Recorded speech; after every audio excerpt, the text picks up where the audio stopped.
안녕하세요. 3차 시 수업 시작하겠습니다. 3차 시도 이 르네상스 중심으로 해서 화가들 중심으로 수업을 진행을 하겠습니다. 지금 14세기에서 16세기 르네상스 미술을 가지고 하고 있고요. 지금 이것도 마찬가지로 1차 시, 2차 시에서 한 것처럼 3차 시에서도 다시 한번 여러분들이 잘 기억을 하시라고 제가 계속 반복해서 보여드리고 있습니다.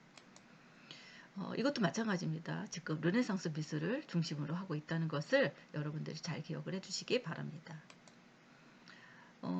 우리가 그 미술의 역사를 바꾼 이 마사초, 프로 안젤리코, 산드로 보테첼리, 티치아노 벨레치오를 아마 그 1차 시에서 했죠. 그래서 한번 이것들을 기억을 잘 하시라고 여러분들 1차 시, 2차 시 했던 것들을 잘 기억을 해주시기 바랍니다. 다음은 이어서 우리가 2차 시에 우리 레오나르도 다빈치를 끝으로 해서 마쳤죠. 3차 시에서는 이 미켈란젤로 대해서 알아보는 시간을 갖겠습니다. 이 미켈란젤로 부오나로티는 이 분야가 조각, 회화, 건축, 시, 그리고 대표적으로는 이런 다비드, 아담의 창조, 피에타 이런 것들이 있습니다. 이 사람은 이 이탈리아 카프레셔에서 태어났고요. 이 조각가고 회화고 건축가입니다. 나이는 이 88세까지 장수를 한 거죠. 어떻게 보면 지금 요 다비드, 그 다음에 아담의 창조, 피에타, 요게 대표적으로 미켈란젤로에는 아주 대표적인 작품으로 꼽고 있습니다. 이 이탈리아 르네상스 시기의 조각가이고 건축가고 화가 그리고 시인 그리고 레오나르도 다빈치나 이 라파엘 이 산티치와 함께 이 르네상스를 대표하는 거장 중에 한 명으로 부르고 있습니다. 이 조각에서는 이 다비드상, 피에트상이 아주 대표적으로 뽑고 있고요. 회화에서는 이 시스티나 소강당의 이 천지창조입니다. 그리고 최후의 심판을 남겼고요. 건축에서는 성 베르도 대성당을 계획하였습니다. 이 미켈란젤로는 이 아까 처음에 얘기한 것처럼 회화, 조각, 건축 어떻게 보면 천재화가죠. 이분들도. 예, 그리고 이 미켈란젤로의 그 작품들을 보면 그림과 조각과 건축에 보면 굉장히 이 미켈란젤로의 특징이 있습니다. 뭐냐면 힘있고 감정이 담긴 그런 인간 중심의 표현을 시도한 사람 중에 한 사람입니다. 이게 다비드상. 그 미켈란젤로의 그림들을 보면 이렇게 그림 하나하나가 다 이렇게 근육질처럼 되어 있습니다. 다른 그 화가들의 그런 특징이 아닌 그 미켈란젤로의 특징은 이렇게 다 근육질로 되어 있는 것을 알 수 있고요. 이 피아트에서도 마찬가지로 이걸 다 조각으로 만들었다는 게 굉장한 이슈죠. 정말 이 하나하나가 다 근육으로 되어 있는 진짜 사람이 있는 것처럼 보이죠. 여기 아담과 창조에서도 마찬가지입니다. 지금 최후의 심판 그림도 마찬가지로 하나하나가 다 이렇게 그 힘있고 감정이 담긴 그런 표정들을 했다는 게 이 미켈란젤로의 특징이라고 볼 수 있습니다. 미켈란젤로는 유년 시절 이 조토, 마사초 그런 작품들을 습작을 했다고 합니다. 마찬가지입니다. 우리가 처음에 치마부에부터 시작을 했죠. 치마부에는 이 조토가 치마부의 그 그림들을 보면서 막그 모작을 하고 그러면서 자기만의 독특한 것들을 찾았죠. 또 이 마사초도 마찬가지입니다. 조토의 그 작품들을 보고서 막 했습니다. 그래서 이렇게 우리가 그 명화를 아는 것도 중요하고 감상을 하는 것도 중요하지만 이렇게 시대적인 흐름에 의해서 미켈란젤로도 마찬가지입니다. 이런 그 스승 위의 사람들 이런 사람들을 보고서 습득하고 그 그림에 많은 관심을 갖기 시작을 했기 때문에 그랬겠죠. 그래서 집안에서는 자주 꾸중도 들었다고 합니다. 어렸을 때 이 미켈란젤로의 재능을 알아본 이 베디치가에서는 아버지를 설득한 덕분에 미켈란젤로가 미술 공부를 할 수 있었다고 합니다. 13세 때는 이 도미니코에서 배웠고요. 또 성 베르도 대성전의 돔, 성 베르도 대성전의 피에타, 팔레스티나의 피에타, 론다니의 피에타, 이 세 조상을 미안성으로 남긴 채 88세 일기로 외롭고 괴로운 긴 생애를 로마에서 마쳤다고 합니다. 그러니까 그 굉장히 유명한 그 성전에 이 피에타들을 그렸던 것 같습니다. 이 피에타라고 하는 거는 이 이탈리어로 슬픔, 비탄을 뜻하는 말로 기독교 예술의 주제 중에 하나입니다. 주로 성모 마리아가 십자가에서 내려진 예수 그리스도의 시신을 떠안고 비통에 잠긴 모습을 묘사한 것을 이 조각으로 표현한 것을 얘기합니다. 이게 이제 피에타라고 얘기를 하죠. 그래서 성모 마리아의 7가지 슬픔, 예수 그리스도의 순환, 그리고 십자가의 길, 예수의 처형과 죽음을 나타내는 주제들입니다.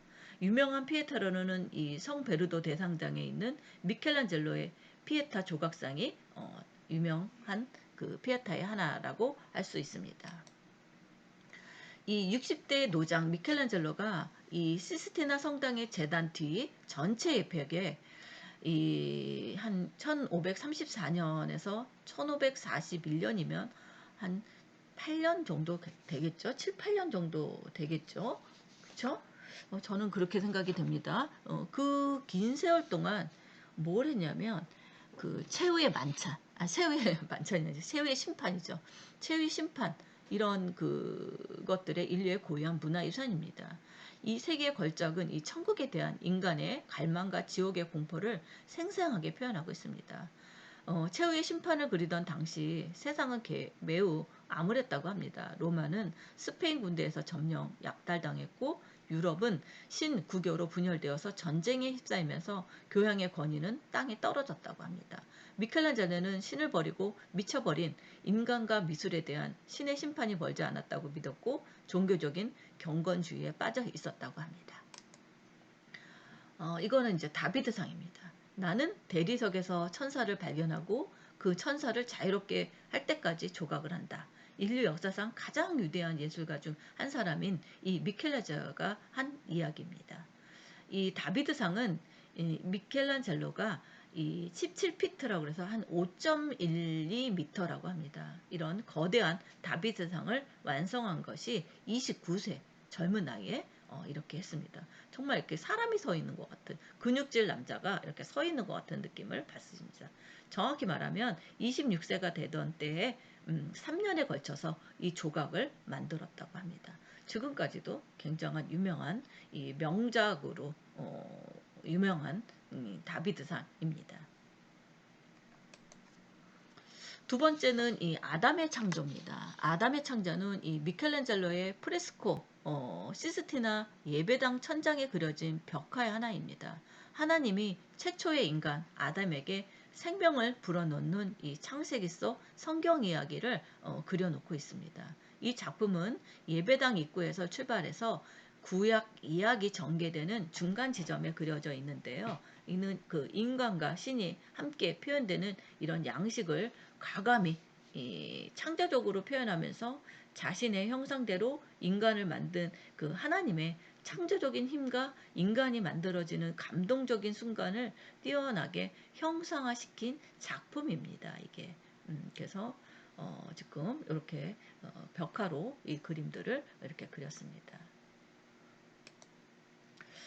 이 너무나도 유명한 이 아담의 창조의 구성은 생각보다 단순합니다. 아담과 하나님의 구성되어 있고 하나님의 왼팔에 안긴 성모 마리아와 그녀 오른쪽 위에 아기 예수 그리스도 예, 아직 태어나기 전의 장면입니다. 하나님의 라일라색 망토 이 라일라색 이 망토죠. 지금 요거 망토 뒤에 천사들이 있습니다. 뒤에 하나님 뒤에 펼쳐진 외투의 횡단면은 인간의 이런 두뇌예요. 이게 사람의 두뇌 모양으로 미켈란젤로가 당시 과학의 발견을 예술 속 상상 속에 삽입시켜가지고 두뇌 모양을 가지고 하나님의 그런 이성임을 상기시켰다고 합니다.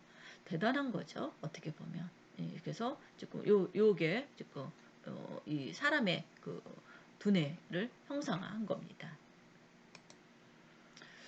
이거는 아담과 이브의 유혹과 추방입니다. 전통적인 방법으로 이런 두 번째에 걸쳐서 묘사된 아담과 이브는 낙원에서 추방되기 전에과 후의 모습입니다.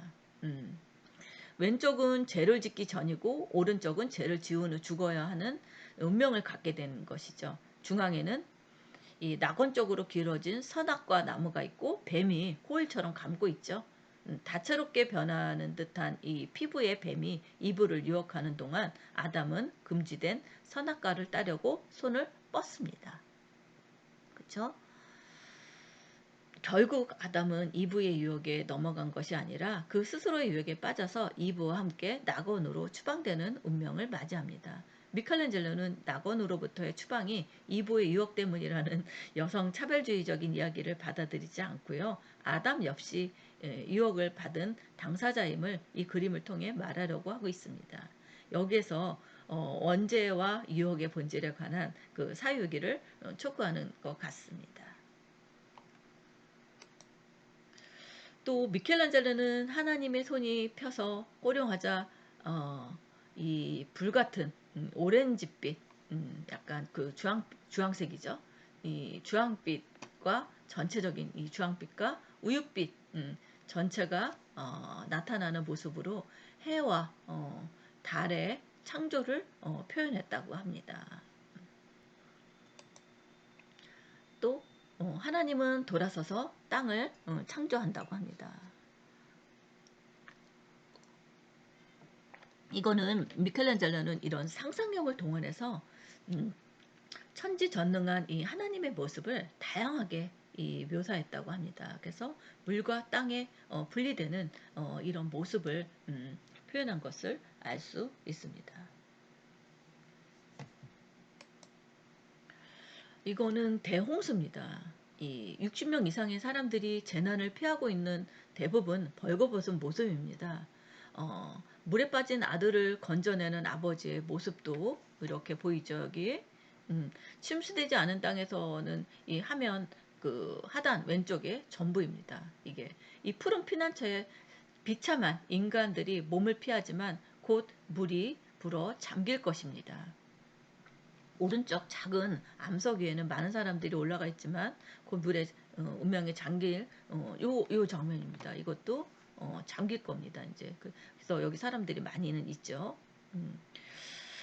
이미 결정된 운명임에도 불구하고 한 젊은이가 나무 위에 오르려고 막 이렇게 올라가는 모습도 있죠. 입이 다 떨어진 나무 뒤로는 노아의 방주가 보입니다. 여기 지금 오직 그것만이 안전하겠죠. 방주 위 창문에서 희망의 상징인 이 흰 비둘기, 여기 지금 여기 조그맣게 보입니다. 이렇게 희망의 비둘기. 본 노아가 창문 밖으로 몸을 내밀고 밝아오는 하늘을 향해 감사의 몸짓을 취하고 있습니다. 지금 여기서 이제 감사의 몸짓을 이렇게 취하고 있는 모습이 있습니다. 노아의 가족은 무사했지만 노아의 세 아들 뱀, 함, 야벳은 새로운 인류의 조상이 되었다고 합니다. 그래서 이거는 이제 그 노아의 방주에 대한 이것들을 이 미켈란젤로가 미리 이렇게 그림들을 이렇게 그것들을 보고 이렇게 상상해서 아마 이것들 그렸을 것이라고 저는 생각이 듭니다. 또 이 노아에 관한 마지막 작품이 이 술 취한 노아가 있습니다. 포도원을 가꾸는 첫 농군이 된 이 노아와 포도주에 간결된 에피소드를 주제로 해서 이렇게 그 주제를 그리고 있습니다. 노아는 대홍수 350년 후인 950살에 세상을 떠났다고 합니다. 그래서 노아의 제사입니다. 이게.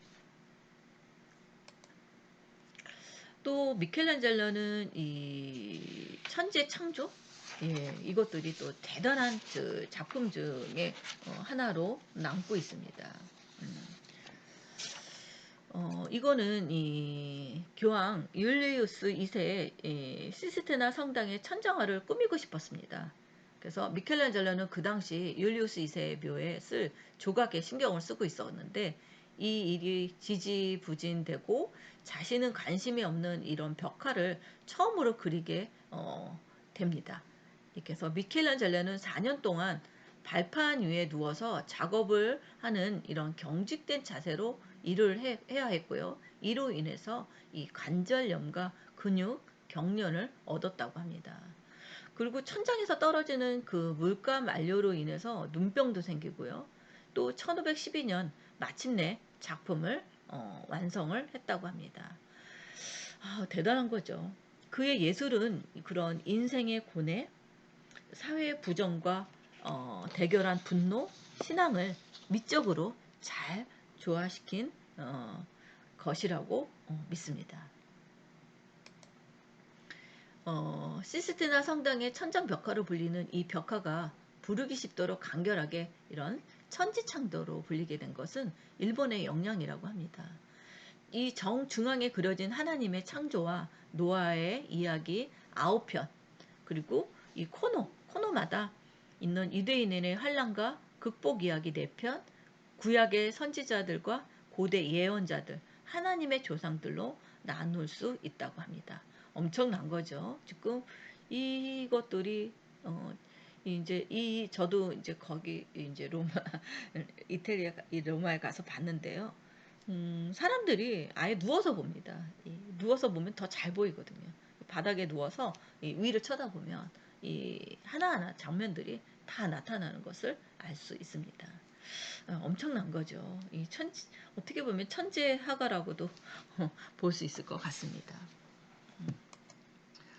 이 교황 줄리오 2세가 이 1506년 미켈란젤로에게 교황청 안에 이 예배실 천장화를 주문했다고 합니다. 그래서 교황의 처음 주문은 창문들 사이에 12사도를 그리고 나머지 부분은 장식 모티브를 그려달라고 주문했다고 합니다. 근데 미켈란젤로는 훨씬 거대한 계획을 세워서 교황을 설득하고 지금의 이런 천정화를 남겼다고 합니다. 그러니까 원래는 계획에 없었던 거죠. 이게 그냥 창문들 사이에 12사도를 그리고 나머지는 그냥 장식으로 해라고 그랬는데 미켈란젤로는 이왕 그릴 거 그게 아니다. 그래가지고 계획을 세워서 이것들을 교황을 설득해서 지금의 이런 그림이 그려졌다고 합니다. 그의 빛은 이 창조에서 노아의 홍수에 이르기까지 천지창조의 주제를 택해서 이 그림을 그렸다고 합니다. 이게 이제 최후의 심판입니다. 이게 1533년 이 교황 클리멘스 7세의 명으로 이 시스티나 성당에 그려진 벽화고요. 사코디 로마를 비롯한 재난의 영속에 대한 분노의 감정을 달래기 위한 것이었다고 합니다. 이 1534년 교황의 선정으로 이 작업이 일시 중지됐대요. 그래서 이 클라멘스 7세의 뒤를 이어서 교황이 된 이 바오로 3세가 다시 이 작업을 의뢰함으로써 결국 완성이 되었다고 합니다. 그림을 보고 추기경이 비롯한 성직자들이 처음에 이 그림을 보고 경악을 금치 못했다고 합니다.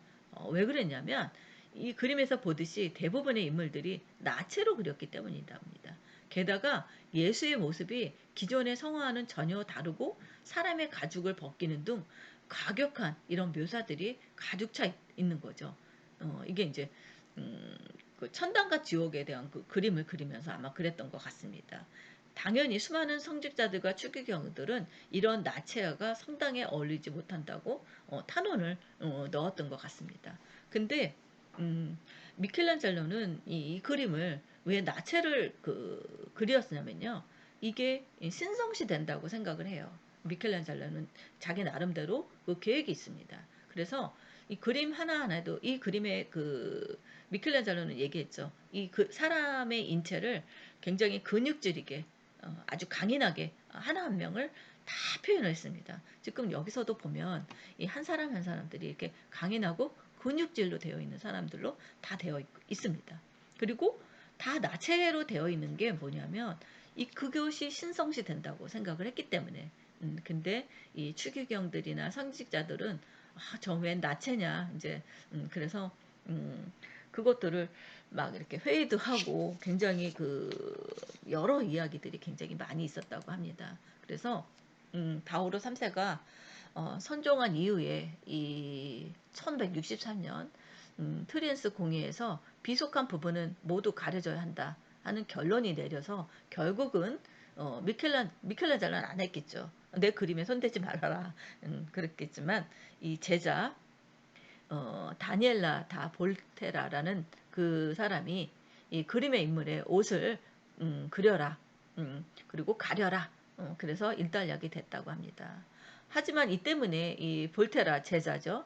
현대까지도 기적이 그리는 화가라는 명예롭지 못한 별명이 따라다닌다고 합니다. 그래서 미켈란젤로의 성화는 대부분 작품에서 나치화로 그려졌습니다. 용납 못하죠. 내 그림에 손다는 것 자체를. 그렇죠? 그래서 제자가 아마 그것을 이렇게 조금씩 입혔던 것 같습니다. 그래서 끝났다고 합니다. 참 어떻게 보면 좀 그 시대도 굉장히 그런 그 보수적인 그런 것들이 있지 않았나 하는 생각을 갖습니다. 그래서 교양의 의전 담당인 이 비지아노 다 처세나가 추기경은 누디화로 그려진 미켈란젤로의 그림을 보고 나체들은 거룩한 장소에 적절하지 못하며 홍등가에나 어울릴 것이라는 그런 혹평을 했다고 합니다. 사실 그게 아닌데 그 화가의 깊은 뜻을 몰랐던 것이죠.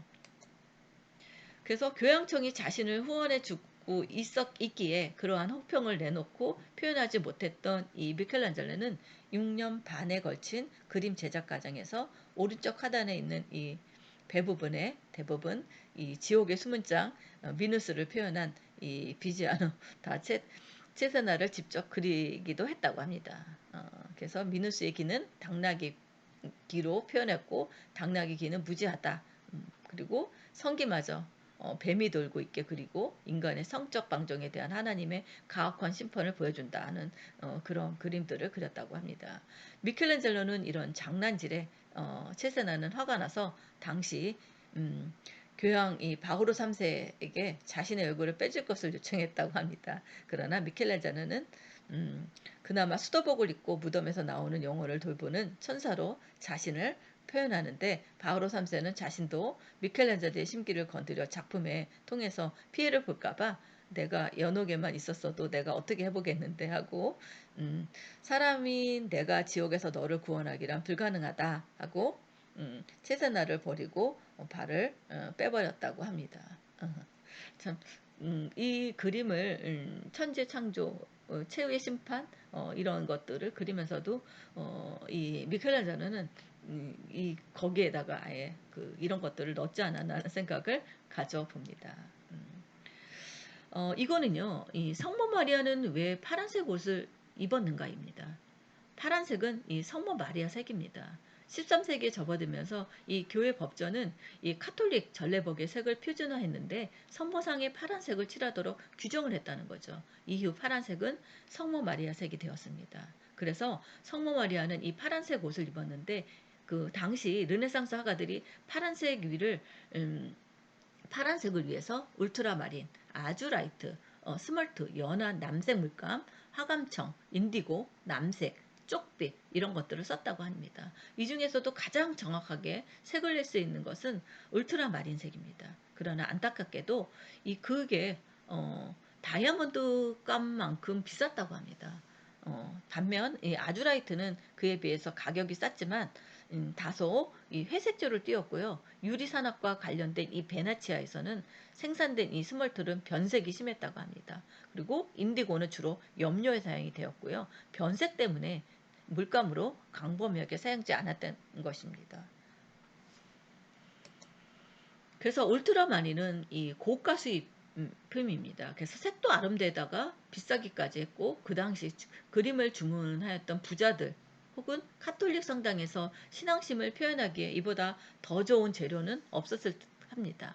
울트라마린은 비쌌던 이유는 수입품이기 때문이라고 합니다. 울트라마린의 어원은 바다, 멀리라는 것에서 유래되었다고 합니다.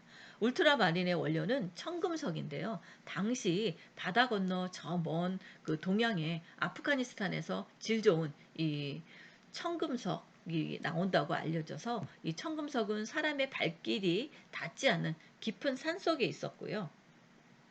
이 청금석은 황금 다음으로 굉장히 비쌌다고 합니다. 그렇죠? 이게 이제 진한 보랏빛 청색의 광물성 안료입니다.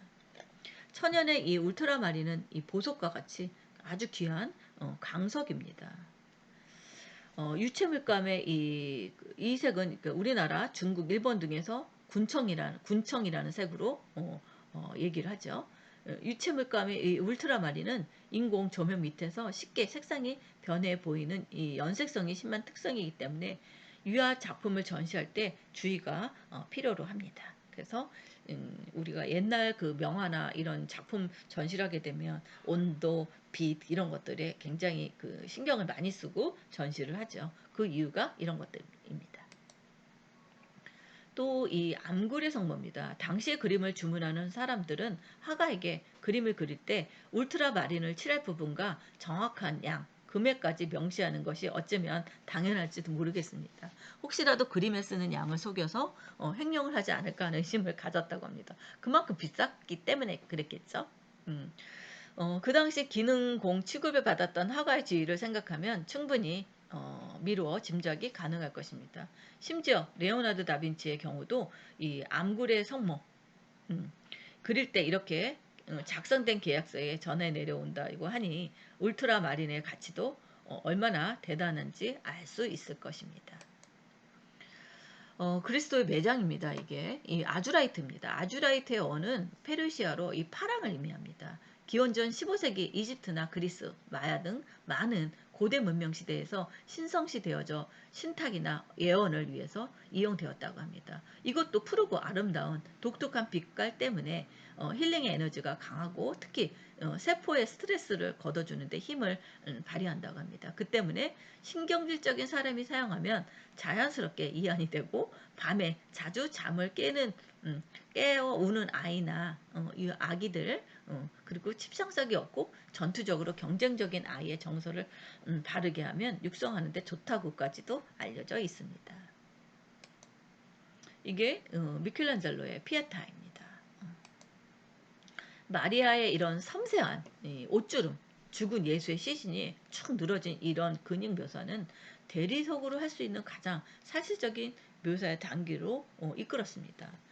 24세였던 미켈란젤로는 자신이 이룬 기술의 완성이 만족했습니다.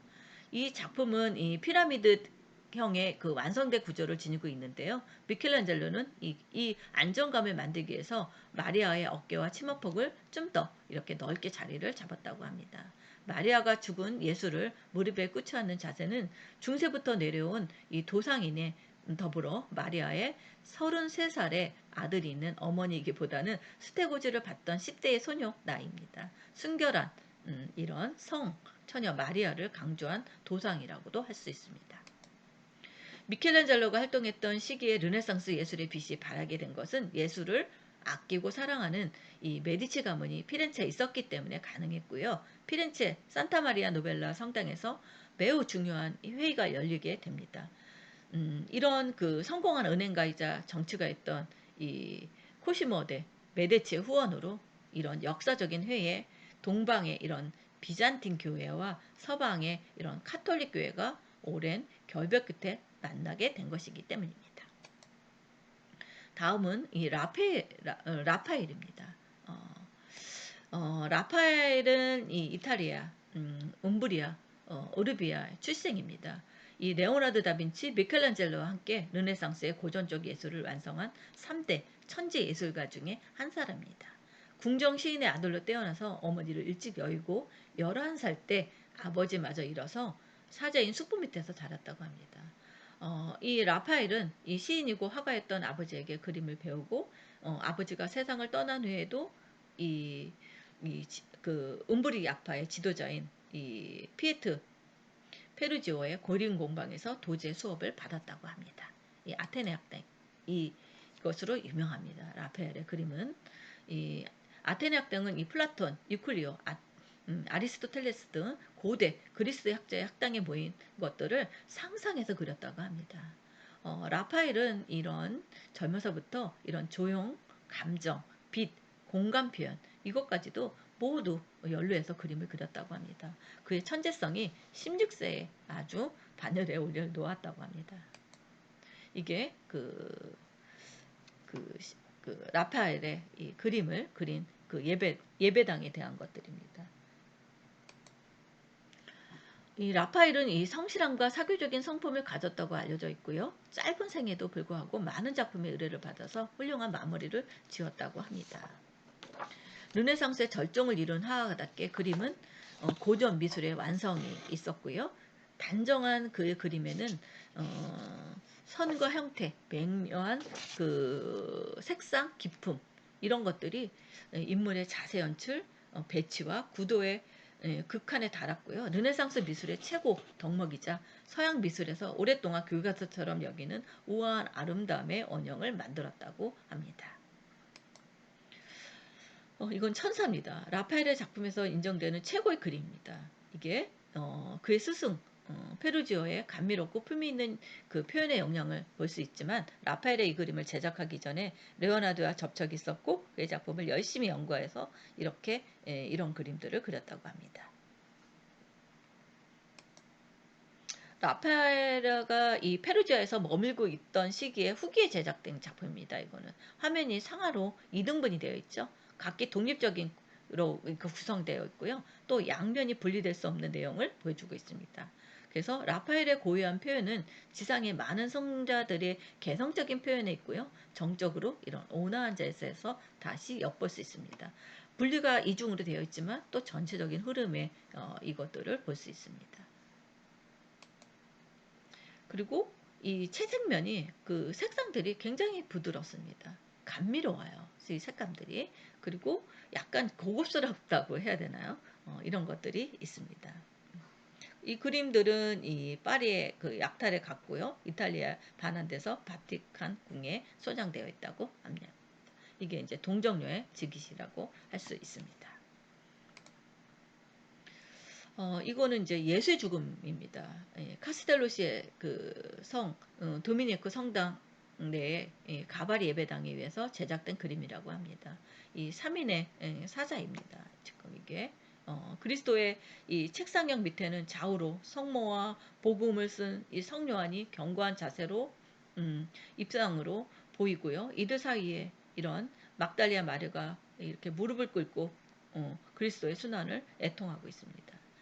이런 예수의 죽음 그림이 있고요.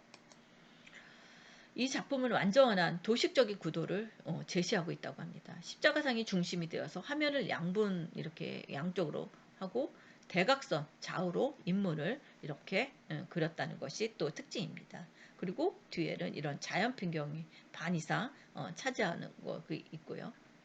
이래서 이것들이 시원한 공간성을 주고 있다 하는 이야기들이 있습니다. 또 이거는 라파엘의 초기를 장식하고 이 페루지아 시대의 최후의 걸작이라고 알려진 이 작품입니다. 카스텔로시의 이 프란체스코 성당을 위해서 당시 명문 알파치니가 의뢰로 제작된 것이라고 합니다. 이 구도는 이 라파엘의 스승 페루지아가 그린 성 베르도의 천국의 열쇠를 지닌 그리스도에 직결되어 있다고 합니다. 이 그림의 특징은 전면 후면의 관계의 공간 구성입니다. 이 공간의 원근과 넓이를 통합시켰다는 게 이 그림의 특징이라고 볼 수 있습니다. 지금 이게 원근 이런 것들이죠. 그리고 배후에 있는 이런 사원 건축물의 구조 이것들을 다 그림으로 그렸습니다. 대단하지 않습니까? 컴퓨터보다 더 정확한 그런 것 같습니다. 이거는 성모상입니다. 그 부드러운 미소의 성모상을 그렸습니다. 이거는 또 오들레앙의 성모입니다. 이것도 성모자상의 사랑스러운 이 모자간의 모습을 그린 것을 알 수 있습니다. 그래서 인간의 그런 본능적인 애정과 종교적인 모자간의 거리가 동시에 성모의 심정으로 표출하기 위해서 이 그림을 그렸다고 합니다. 예, 그래서 이 모자상이 또 유명합니다. 아까 뭐 조금 전에 얘기한 것처럼 이 다정한 이 모자상에 대한 거고 또 이 이브라에서도 이 자연 뒤의 배경들을 보면 이런 자연 풍경이 가상적이지만 회화상으로는 굉장히 잘 그렸다는 것을 알 수 있습니다. 이 동정류의 약혼입니다. 아까 보여준 것처럼 이 그림의 특징은 아까 이야기한 것처럼 이 전면 후면이 배치되어 있다는 거 이것들이 반복돼서 나오고 있습니다. 이 아테네 학당도 아까 이야기한 것처럼 여기에는 이런 바티칸시 궁전 내부 여기에는 유명한 이 그 학자들이 예, 같이 있는 것을 알 수 있습니다. 그림이 정확하게 잘 안 나왔죠. 예, 이렇게 해서 3차지 수업을 마치겠습니다. 예, 감사합니다.